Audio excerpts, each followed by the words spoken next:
हरे कृष्णा। हम लोग आज भगवान जगन्नाथ की एक और लीला पढ़ेंगे। भक्त बंधु मोहंती। उड़ीसा के जौजपुर में बंधु मोहंती नामक एक व्यक्ति था।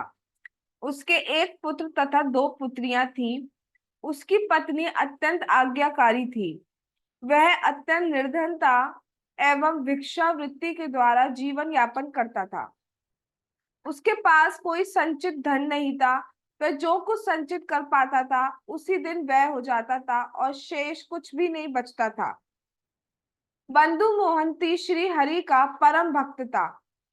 वह अपना अधिकांश समय हरि नाम का जाप करने में व्यतीत करता था। वह समस्त प्राणियों के प्रति दयामय, सत्यनिष्ठ एवं ब्राह्मणों की सेवा करने का शौकीन था। वह जानता था कि श्री हरि के पवित्र नाम के अलावा सब कुछ क्षण भंगुर है। अतः वह अपने गृहस्थ जीवन से उदासीन था। इस प्रकार वह आनंद पूर्वक अपना जीवन व्यतीत कर रहा था। तो क्या बताया जा रहा है, उड़ीसा के जौजपुर में एक बंधु मोहंती नामक एक महान भक्त थे भगवान के, जिनके दो पुत्र थे और दो पुत्रियां थी और एक पत्नी थी आज्ञाकारी। पूरे दिन जैसे वो भगवान के नाम में ही लगे रहते थे, भगवान का नाम जाप करते थे, भक्ति आदि में ही रत रहते थे। जो कुछ समय मिलता था उस दिन उसमें भिक्षावृत्ति करते थे, जो मिलता था उस दिन खाते थे। और संचित करके, कलेक्ट करके, स्टोर करके नहीं रखते थे, नहीं रख पाते थे। तो इसलिए वो डिटैच थे, लेकिन रिस्पॉन्सिबिलिटी फैमिली में रह रहे थे, रिस्पॉन्सिबिलिटीज पूरी कर रहे थे अपनी। लेकिन अधिकांश समय जो था, मोस्ट ऑफ द टाइम उनका किस्मत जाता था अपनी भक्ति में ही जाता था। और इसलिए क्योंकि अधिकांश समय पूरे दिन का ज्यादा टाइम भक्ति में जा रहा है, तो इसलिए लिखा है इस प्रकार वे आनंद पूर्वक अपना जीवन व्यतीत करते हैं। आज हम देखते हैं इंसान, यानी कि हम लोगों की बात हो रही है और किसी की बात नहीं हो रही, क्यों दुखी है? क्योंकि अधिकांश समय तो हम, हाँ, फालतू की चीजों में ज्यादा देते हैं। कृष्ण से अलग बातों को करने में हम ज्यादा टाइम देते हैं। फालतू का कुछ भी देखते हैं, फालतू का कुछ भी बोलते हैं, फालतू का कुछ भी सुनते हैं, फालतू का कुछ भी करते हैं। और यही सब होता है कि जो कारण बनता है हमारे दुख का। किसी से अगर आप भगवान से अलग कुछ भी बात कर रहे हो, तो उस बात के बीच में कुछ ना कुछ ऐसा होगा कि आपको जो अच्छा नहीं लगेगा, हर्ट कर जाएगा, या आप सामने वाले को कर दोगे। अगर कुछ भगवान से अलग कुछ देख रहे हो तो किसी चीज से बोर हो जाओगे, या वो सीन आपको अच्छा नहीं लगेगा, कुछ भी ऐसा। ठीक है। तो अगर आप भगवान से अलग कुछ भी कर रहे हो, सोच सकते हो, एक मिनट आप खुद सोच सकते हो अपनी लाइफ में कि अगर भगवान से अलग, भक्ति से अलग कुछ भी कर रहे हो, तो वो ही रीजन बनता है हमारे जीवन में दुख का। उसने ये बोल दिया, उसने ये कर दिया, उसने ये देख लिया, उसको ये दिखा दिया, उससे ये सुन लिया। राइट। या हमारे वर्किंग प्लेस पर ये हो गया, क्योंकि भगवान से अलग बात है। यहाँ पर क्या बोला जा रहा है, क्योंकि वो भक्ति करते थे, पूरे दिन वो भक्ति में ही लगे रहते थे, शरीर चलाने के लिए जो कुछ आवश्यकता था वो उसको खा पी रहे थे, लेकिन वैसे वो पूरे दिन भक्ति में ही लगे रहते, इसी कारण वो आनंद पूर्वक जीवन व्यतीत करते हैं। तो यहाँ से हमारे लिए लर्निंग पॉइंट क्या है, अगर सुख चाहिए, अगर वास्तव में हैप्पीनेस चाहिए, तो हमें ज्यादा से ज्यादा भक्ति करनी ही होगी। और क्या बोल रहे हैं कि जब हम भक्ति करते हैं, जब हम भगवान के पवित्र नामों का हरे कृष्णा कृष्णा कृष्णा हरे हरे, हरे राम राम राम हरे हरे का जाप आदि करते हैं, तो जो ब्राह्मणिकल क्वालिटीज होती है, जो डिवोटी क्वालिटीज होती है, वो ऑलरेडी अपने आप जो है ऑटोमेटिकली डेवलप होना स्टार्ट हो जाती है। जैसे यहाँ पे कुछ एग्जाम्पल दिए, दया, सभी जीवों के प्रति सिलेक्टिव नहीं होते, हम इसके प्रति दया करेंगे, हाँ इसके प्रति करेंगे, ये मेरा अपना हो गया, इससे ये तो दुश्मन हो गया मेरा, नहीं, सबके प्रति दयामय, सत्यनिष्ठ। आज के टाइम पे सत्य बोलना सबसे बड़ा चैलेंज हो चुका है। पूरे दिन में हम एक तो झूठ बोल ही देते हैं, एक ना एक बार, या कहा जाए तो उससे भी ज्यादा बार। तो कोशिश करना चाहिए ज्यादा से ज्यादा सत्य पर ही हम टिके रहे। और ब्राह्मणों की, भक्तों की सेवा करना, तो ये सारी क्वालिटीज ऑटोमेटिकली डिवेलप हो जाती है जब हम भक्ति करते हैं, भगवान के पवित्र नामों का जाप करते हैं, जब हम डिवोटी एसोसिएशन करते हैं, जब हम डिवोटीज की सेवा करते हैं, भक्तों की सेवा करते हैं, तो ये सब ऑटोमेटिकली आना स्टार्ट हो जाता है। और यही सुख का सीधा मार्ग है। एक बार उस क्षेत्र में भयंकर अकाल पड़ा, तो जहां वो रहते थे वहां पर बहुत ज्यादा अकाल पड़ गया, जिससे भोजन की कमी से बहुत से मनुष्य मर रहे थे। अकाल पड़ेगा भाई, ड्रॉट आ गया है तो कमी हो जाएगी, कमी होगी तो लोग मर रहे थे। बंधु मोहंती भिक्षा मांगने घर घर जाता, किंतु जब लोगों का पास स्वयं का पेट भरने के लिए अनाज नहीं था तो बंधु मोहंती को भीख कहाँ से देते। वह बिना अनाज के खाली हाथ घर लौट आता था। उस समय सभी लोग वर्षा के लिए श्री हरि का ध्यान कर रहे थे। तो अकाल पड़ा, हमने जैसे पहले फर्स्ट पैराग्राफ में पढ़ा कि वो भिक्षा से जो भी मिलता था वो खाते थे। तो अब क्या हुआ, वहां पे अकाल पड़ गया, लोगों के पास अपने लिए खाने के लिए नहीं है, तो जब कोई भिक्षा के लिए आया तो वो भिक्षा के लिए कैसे दे, इसलिए वो कुछ नहीं दे पाते थे। और जो बंधु मोहंती थे वो खाली हाथ घर लौट आते थे। हर कोई भगवान से एक ही प्रार्थना कर रहा था कि कृपया वर्षा करें भगवान। एक दिन उनकी पत्नी ने उनसे कहा कि तीनों बच्चे बहुत भूखे हैं, वह अब अत्यधिक देर भूख को पीड़ा सहन नहीं कर सकते, बच्चे बहुत भूखे हैं। एक पुत्र और दो पुत्रियां थी ना, तो एक पुत्र और दोनों पुत्रियां बहुत भूखे हैं, बच्चे सहन नहीं कर पाएंगे। बड़े लोग फिर भी थोड़े थोड़े लंबे समय तक सहन कर सकते हैं, लेकिन बच्चे तो बहुत नहीं कर पाएंगे। उनकी पत्नी ने उनसे पूछा, क्या तुम्हारा ऐसा कोई संबंधी नहीं है जो इस कष्ट की घड़ी में हमारी सहायता कर सके।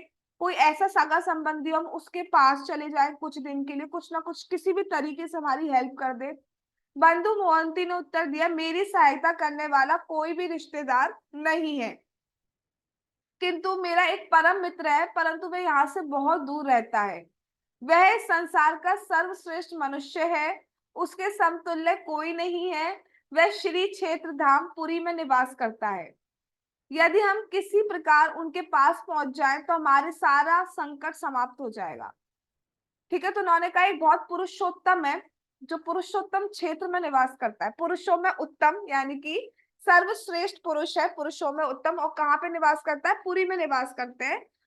तो अगर हम वहां जाएंगे, वैसा मेरा कोई रिश्तेदार नहीं है, बस एक वही मित्र है मेरा, तो अगर हम वहां जाएंगे तो निश्चित रूप से 110% जो भी संकट, जो भी प्रॉब्लम्स आ रही है वो चली जाएंगी। तो उनकी पत्नी बहुत प्रसन्न हुई और बोली ठीक है ठीक है, फिर हम वहीं चलते हैं, मैं एक बच्चे को उठाऊंगी, तुम दूसरों को उठा लेना। अब देर नहीं करते, शीघ्र ही वहीं चलते हैं, क्योंकि बच्चे भी बहुत भूखे हैं, अगर ज्यादा देर हम लगाएंगे तो सबकी मृत्यु हो जाएगी। बंधु मोहंती को अपनी पत्नी से सुनकर अत्यंत प्रसन्नता हुई। उसने सोचा कि ये पुरी जाकर श्री जगन्नाथ, बलदेव और सुभद्रा के दर्शन करने का सुअवसर है। अब यही भक्त की पहचान होती है। हम हम लोग क्या करेंगे, हाय ये क्या हो गया मेरे साथ, ऐसा क्या हो गया, ये वो फलाना ढिमकाना, और अलग अलग तरीके मेथड्स हम लोग अप्लाई करेंगे जिससे हमारी भूख शांत हो और वो संकट शांत हो। लेकिन वो क्या क्या कर रहे हैं कि चलो इस कैसे भी सही, कम से कम जगन्नाथपुरी जाने का अवसर प्राप्त होगा, कम से कम बोला जाए, ज्यादा से मतलब इससे बड़ा क्या हो सकता है कि भगवान जगन्नाथ जी के, बलदेव के, सुभद्रा मैया के दर्शन करने का सुअवसर प्राप्त हो पाए।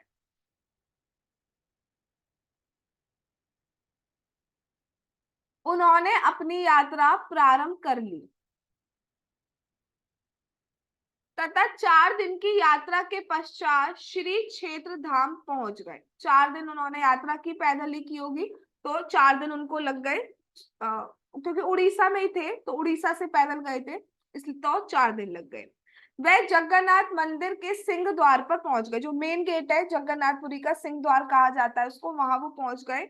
हजारों लोग दर्शनों के लिए मंदिर के सामने एकत्रित थे, इसलिए सुरक्षा बड़ी थी, क्योंकि बहुत ज्यादा भीड़ था, बहुत ज्यादा पिलग्रिमेज लोग जो आए थे, भक्त दर्शन के लिए आए थे भगवान के, इसलिए सुरक्षा काफी थी। अपने हाथों में लाठी लिए बहुत से सुरक्षा कर्मी वहीं नियुक्त थे। तो जो फोर्स थी, फोर्स खड़ी हुई थी, और जो भी वेपन्स हैं, हथियार, मतलब वैसे हथियार नहीं, लाठी एंड, और कभी कभी लाठी चार्ज करना पड़ जाता है जब कंट्रोल नहीं होती है। जैसे कि अभी सुना था हिज होलीनेस गोपाल कृष्ण गोस्वामी महाराज जी के डिसअपियरेंस पे, जब दिल्ली आए महाराज जी, तो इतना ज्यादा मतलब भक्तों के बीच में इतना प्रेम है भक्तों का कि फोर्स बुलानी पड़ी थी, और अगर उस दिन फोर्स नहीं बुलाई जाती तो कंट्रोल किया ही नहीं जा सकता था डिवोटीज। ऐसी जगन्नाथपुरी में हजारों हजारों में इतनी ज्यादा कैपेसिटी होती है लोगों की कि एक बार में 1000 क्या, 10,000 क्या, 1-1 लाख, 5-5 लाख लोग पहुंचते हैं, तो इसलिए थोड़ी सुरक्षा रखनी पड़ती है। अतः उनके लिए मंदिर परिसर में प्रवेश करना संभव ना हो सका, इतनी इतने सारे लोग हैं, और फोर्स भी लगी हुई है, तो वो अंदर भगवान के मंदिर में एंट्री नहीं कर पाए। अतः उन्होंने मंदिर के पूर्वी द्वार के निकट पतित पावन भगवान के विग्रह के दर्शन किए।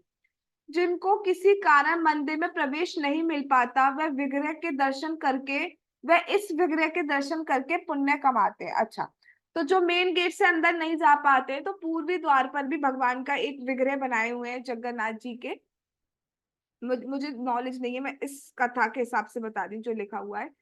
तो जो वहां से एंटर नहीं कर पाते, तो वो वहां से भगवान के दर्शन कर सकते हो। प्रतिमा नाई तुम्हें साक्षात ब्रजेंद्र, तो भगवान तो वहां भी प्रेजेंट है, तो वहां से वो दर्शन करते हैं। तब बंधु मोहंती पेजा नाला के निकट स्थित दक्षिण द्वार की ओर गया। अब ये दक्षिण की तरफ गए, ठीक है। ये अभी पूर्वी द्वार से दर्शन किया, अब साउथ की तरफ चले गए। ये वही स्थान है, साउथ की तरफ क्या है, जहां मंदिर की रसोई में तैयार किए गए चावलों का माड़ एकत्रित होता है। पेजा के नाम से प्रसिद्ध इस द्रव को गाय पीती है। बंधु मोहंती बहुत थका हुआ था, अतः वह विश्राम करने के लिए दक्षिणी द्वार के निकट बैठ गया। उसकी पत्नी ने उनसे पूछा, आप यहाँ क्यों बैठे हैं? अब विलंब हो रहा है, संध्या हो चलिए, चलो विश्राम और भोजन हेतु आपके मित्र के घर चलते हैं। हम सभी बहुत ही थके और भूखे हैं। आपके मित्र का घर कहाँ है? तभी तीनों बच्चों की भूख के कारण रोने लगे। वह रोते हुए कह रहे थे, हम बहुत भूखे हैं, हम अपनी क्षुधा को अधिक देर सहन नहीं कर सकते। यदि आपने हमें भोजन नहीं दिया तो हम शीघ्र ही मर जाएंगे। अब उन्हें क्या पता, वो तो अपने मित्र के घर आ ही चुके हैं, बंधु मोहंती पुरुषोत्तम भगवान के पास। तो इसलिए वो साउथ की तरफ बैठे हुए हैं, जहां पे रसोई है। रसोई में जैसे भगवान के जो भी व्यंजन आदि बनते हैं, तो यहाँ पे बताया जा रहा है कि जो जैसे चावल बनाया जाता है ना, चावल का माड़ होता है, पता होगा सबको होप सो। तो वो जो माड़ होता है ना, वो उस जगह पे एकत्रित होता था जहां पर वो बैठे थे। नाला जो वर्ड दिया है, हम लोग नाला से हमारे माइंड में एक अलग इमेज आ जाती है, नाला का मतलब वो नाला नहीं है। यहाँ पे वो कलेक्ट होता था जो चावल का माड़ है, और उस माड़ को कौन पीता था? गाय पीती थी। तो वो उधर ही बैठे हुए थे। अब उनकी पत्नी उनके पास आती है और पूछती है कि यहाँ क्यों बैठे, भैया शाम हो गई, अब चलो ना अपने दोस्त के घर चलो, आपने कहा था कि यहाँ पे पुरी में दोस्त रहते हैं। दर्शन कर लिए, जगन्नाथ जी देख लिए, बलदेव भैया भैया देख लिए, सुभद्रा मैया देख ली, सब देख लिए। अब उनको अब भूख तो शांत करवाओ ना, ये बच्चे बच्चे रोने लगे, हमें हमें भूख हमसे नहीं रहा जा रहा, हम तो मर जाएंगे, खाने को दो, खाने को दो, खाने को दो। बच्चे तो कर रहे हैं। अब क्या कहा बंधु मोहंती जी ने, आज मेरे मित्र के घर बहुत से अतिथि है, मतलब क्योंकि उन्होंने देखा ना बहुत सारे दर्शनार्थी भगवान के दर्शन के लिए आए हैं। चौकीदार केवल विशेष अतिथियों को ही घर में अंदर जाने दे रहे हैं। तो होता है ना, कभी कभी बहुत बड़ा फेस्टिवल होता है टेम्पल में, तो हम जैसे लोग एंटर नहीं कर पाते हैं। जो कर जाते हैं भाग्यशाली होते हैं, वो कर जाते हैं। तो कुछ लोग ही जा पा रहे हैं। यदि कोई बहुत फोर्सली अंदर जाने का प्रयास कर रहा है, तो उसे पीटा जाएगा। ठीक है। हम जगन्नाथ मंदिर की रसोई का माड़ पीकर आज अपनी क्षुधा शांत कर सकते हैं, कि आज यहाँ पे माड़ मिल रहा है जिसको गाय पीती है, हम वो ही मार पी लेते हैं, तो एटलीस्ट आज के लिए हमारी क्षुधा शांत हो जाएगी, हमारी भूख, क्षुधा मतलब भूख बोला जा रहा है, भूख शांत हो जाएगी। फिर कल चलेंगे ना दोस्त के यहाँ। सुबह होते ही हम सब अपने मित्र के घर जाकर उनकी शरण और भोजन देने की विनती करेंगे। मेरा मित्र दया निधान है, ऐसा उन्होंने कहा। उनकी पत्नी ने कहा, ठीक है चलो, आज उनके घर बहुत सारे लोग आए हैं, तो कोई बात नहीं, आज हम मारी पी लेते हैं। और उन्होंने एक टूटा हुआ कुल्हड़ ढूंढा, कुल्हड़, ठीक है, कुल्हड़ पता ही होगा सबको। और उसमें चावल, उसमें जी भरकर चावल का माड़ पिया। तो जब पिया तो कुछ भूख उनकी शांत हो गई, और सब 4 दिन से यात्रा कर रहे थे, थके हुए थे, थोड़ी भूख भी शांत हो गई। तो लेटते ही उन सबको नींद आ गई। बंधु मोहंती ने भगवान जगन्नाथ का ध्यान किया और उनसे प्रार्थना करने लगा। क्या कहते हैं? अरे इस ब्रह्मांड के स्वामी, आप तो इस सृष्टि में सभी के पालनहार हैं। क्या मैं आपकी सृष्टि से अलग हूं? आप तो सबका पालन कर रहे हैं प्रभु, तो क्या मैं अलग हूं? या हम भोजन की कमी के कारण भूखे मर रहे हैं? कृपया हमारा कल्याण करें, अन्यथा हम जीवन त्याग देंगे। कृपया हमारा ध्यान रखिए। वह इस प्रकार से भगवान को स्मरण करता हुआ सो गए। सो गए वो। कुछ समय बाद जगन्नाथ मंदिर में पुजारी ने भगवान की संध्या कालीन पूजा अर्चना पूर्ण की।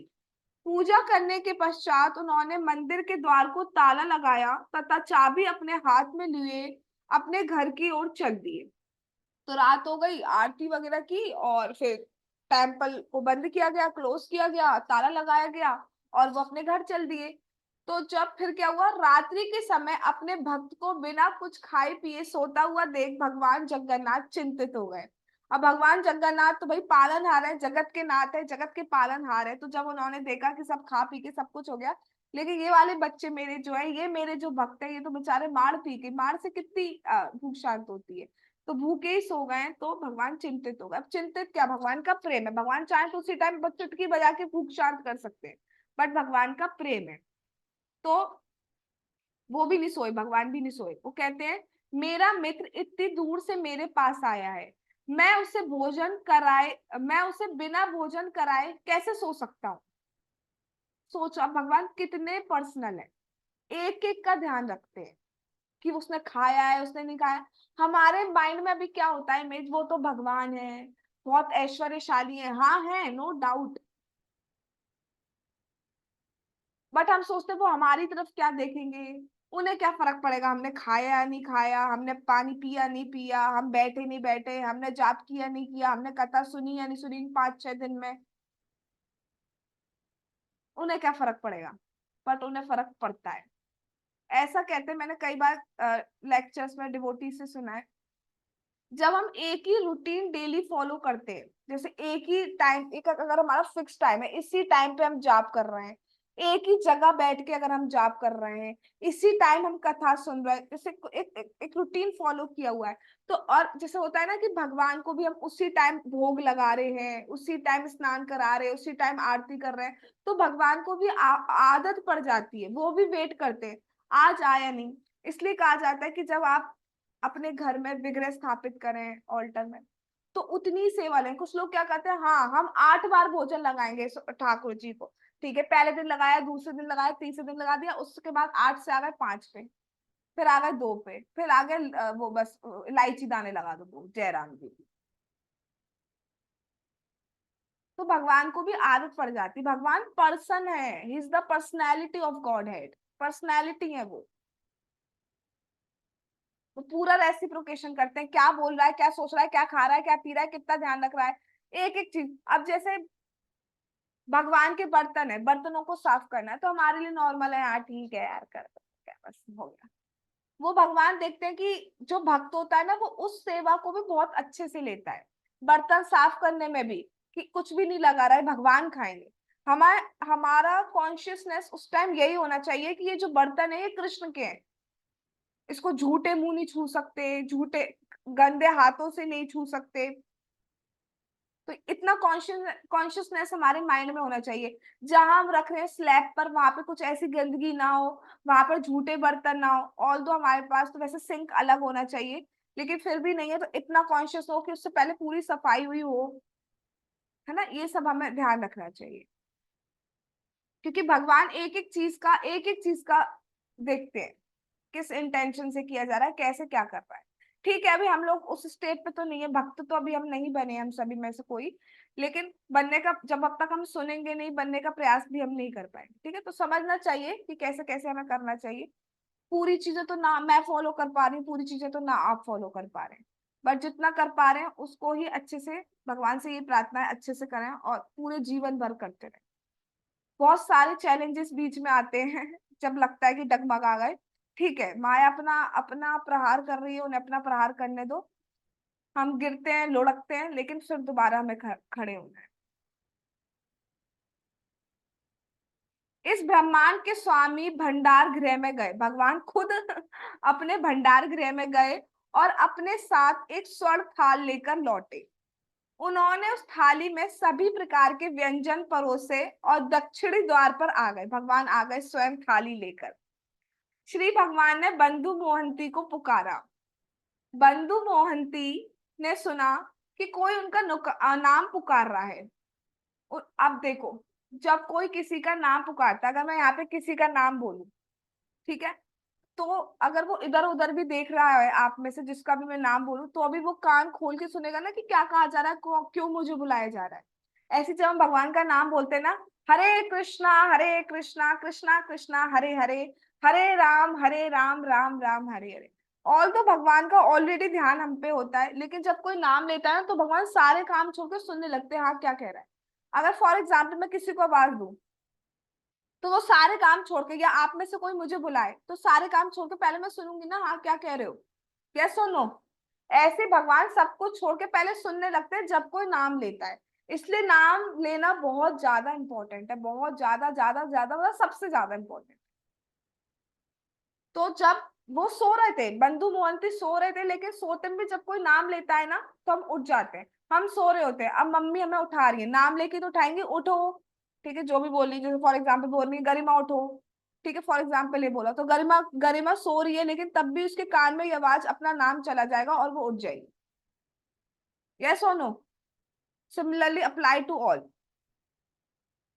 ऐसे जब हम भगवान का नाम लेते हैं तो कुछ भी कर रहे हो, वो सारे काम छोड़ के पहले हमारी सुनने बैठ जाते हैं।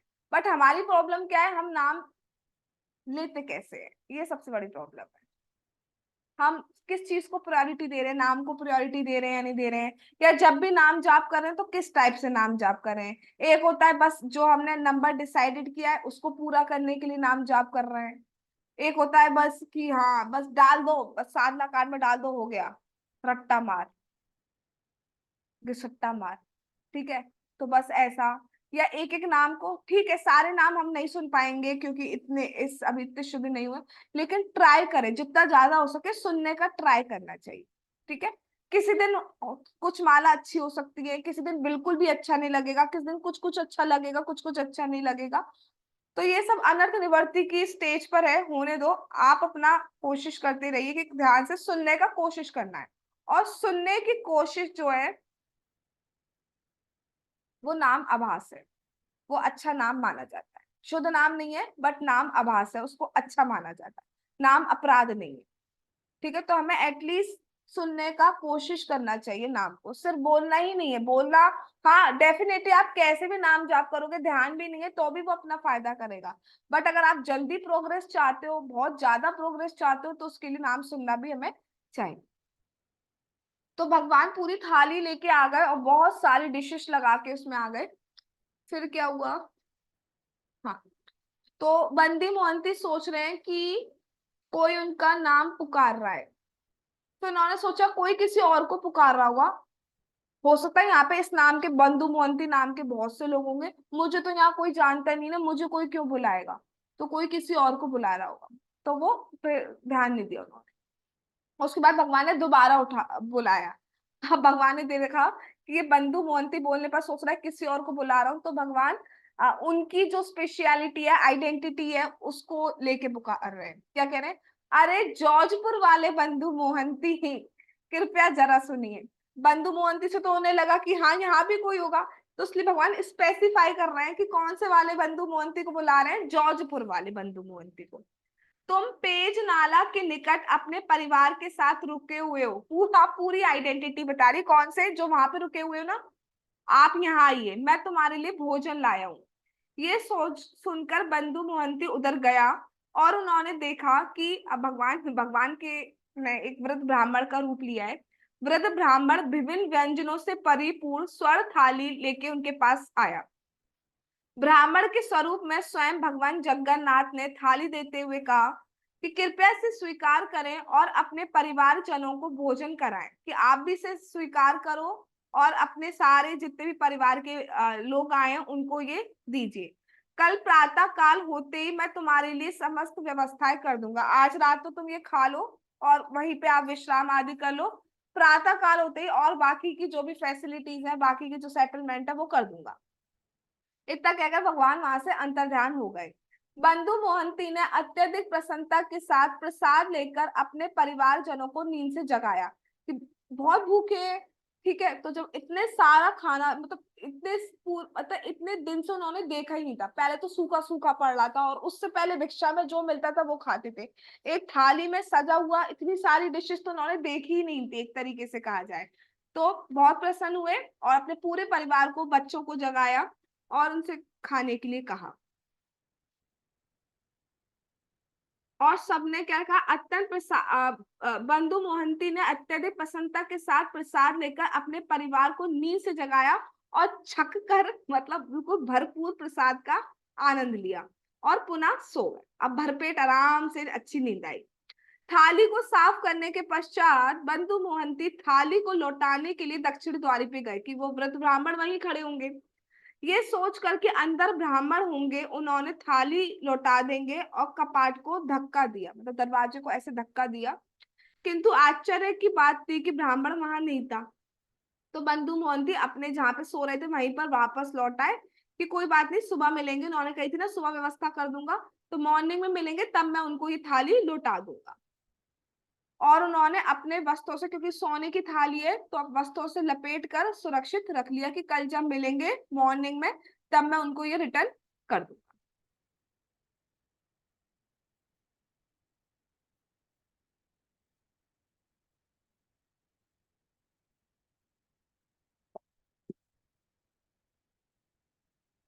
अगले दिन प्रातः होने पर भगवान जगन्नाथ के मंदिर के पुजारी ने मंदिर का द्वार खोला।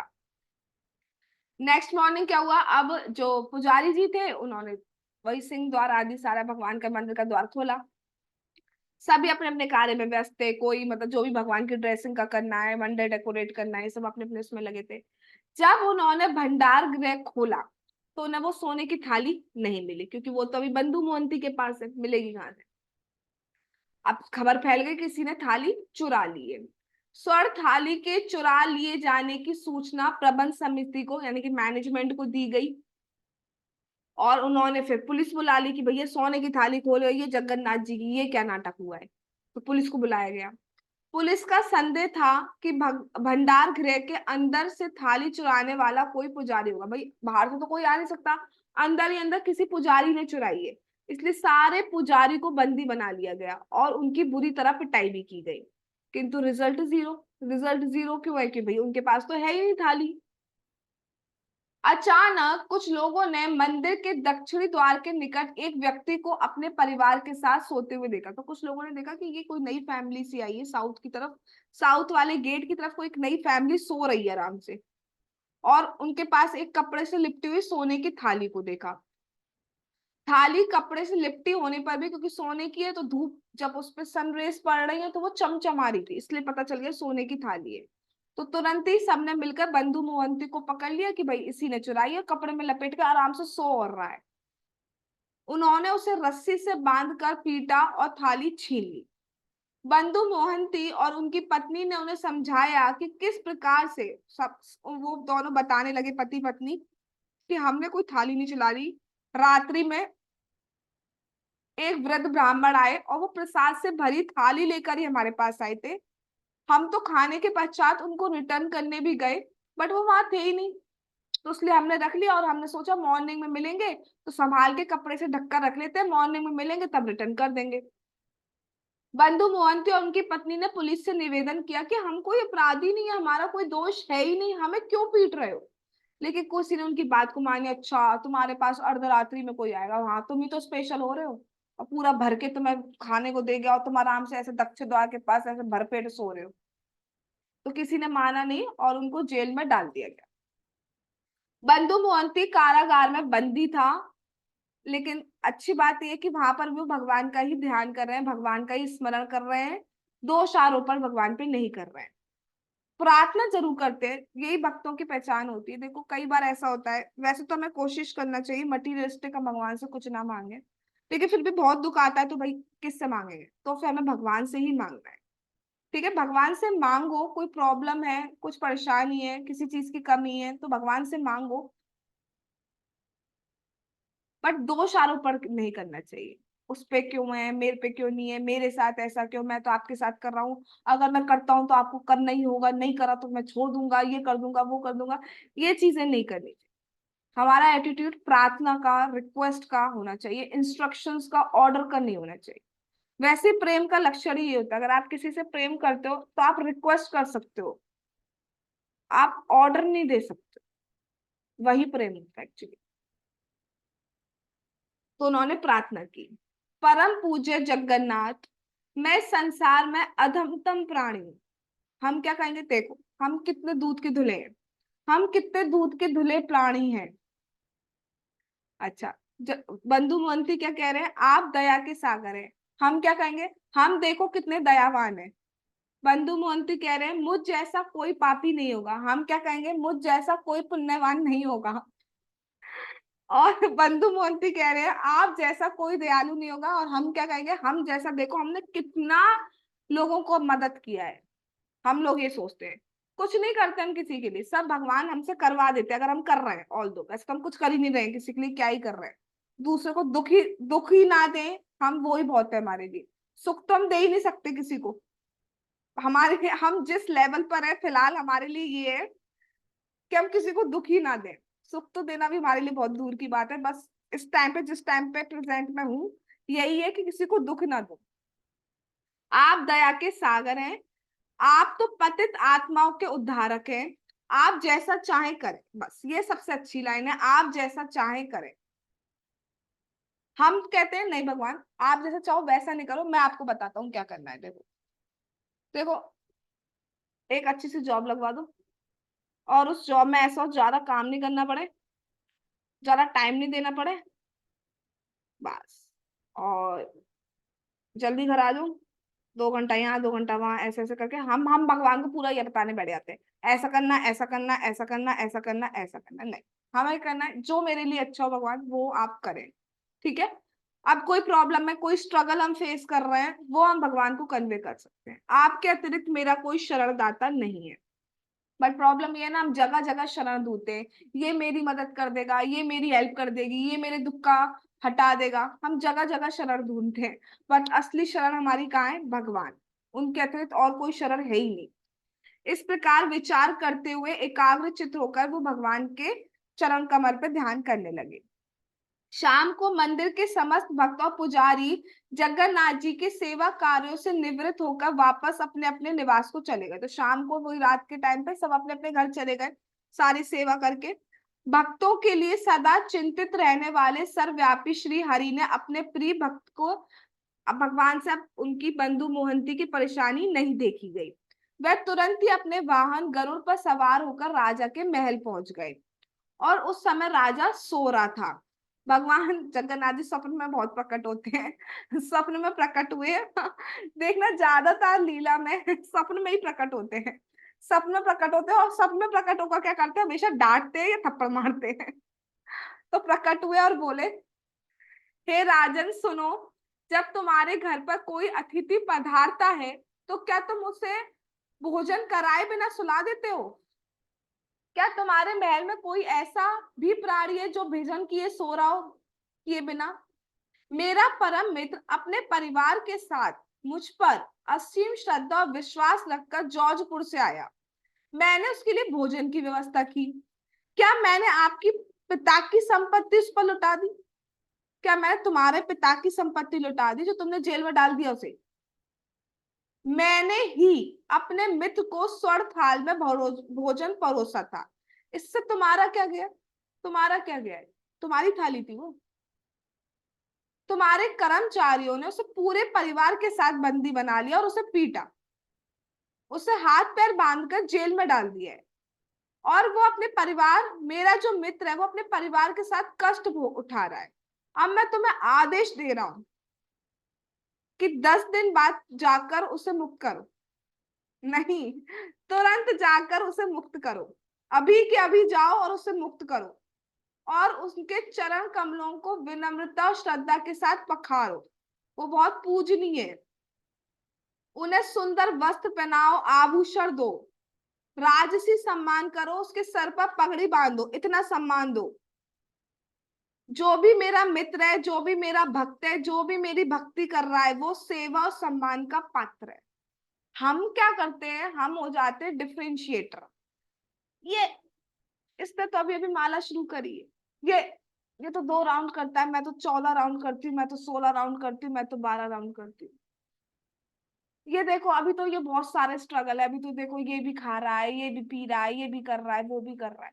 हम हो जाते हैं डिफरेंशिएशन। नहीं, हमें कोई डिफरेंशिएशन नहीं किया। जो भगवान का नाम ले रहा है, कैसे भी भगवान ने उसे अपनी डायरी में उसका नाम लिख दिया है, चूज कर लिया है, वो गोलोक पहुंचना ही है। डिफरेंस हो सकता है कितने टाइम में पहुंचे, बट पहुंचना है। ये 110% जितना भी परसेंट लगा सकते हो लगा लो, डेफिनेटली पहुंचेगा। जिसने एक बार हरे कृष्णा कृष्णा कृष्णा हरे हरे, हरे राम राम राम हरे हरे, पहुंचना तो है ही। कोई थोड़ा पहले कोई थोड़ा सा बाद में, जो पहले पहुंच जाए वो दूसरे को याद कर ले भगवान के सामने, वहां पे पहुंच के उसको बुला लिया जाएगा। तो हम में से जो भी पहले पहुंचे वो एक बार जाने से पहले लिस्ट देख लेना कि कौन कौन आज प्रेजेंट है, और जो भी पहले पहुंचे वो उसको याद कर लेना, ठीक है, तो भगवान उसको बुला ले, पहुंचेगा जरूर। तो हमें डिफरेंशिएशन, देखो ये क्या कर रहा है, हाँ बहुत दिखाती है, अरे क्या दिखाती है, सब एक ही टाइप के तो नहीं होते ना, किसी में कोई कमी है किसी में कोई कमी है। जिंदगी में ऑलरेडी बहुत दुख है, मैं कुछ दिन से यही बात कॉन्टिन्यूअसली कह रही, 2-4 लोगों से, बहुत ज्यादा दुख है। जितने भी लोग मिल रहे हैं वो दुख देने के लिए ही मिल रहे हैं, ठीक है। अब हम लोग आपस में जो एक एसोसिएशन भगवान की कृपा से मिला हुआ है, अगर हम उसमें भी लड़ लें तो हम अपने पैर पे एक तरीके से कुल्हाड़ी मार रहे हैं। कुल्हाड़ी भी नहीं, और जो भी भारी, इससे भी भारी कुछ होता हो तो उसको मान लो, वो मार, ठीक है। तो उनका बहुत सम्मान करो, उनके उनको अच्छे से अच्छा भोजन दो, निवास दो, सारी सुविधाएं उपलब्ध कराओ।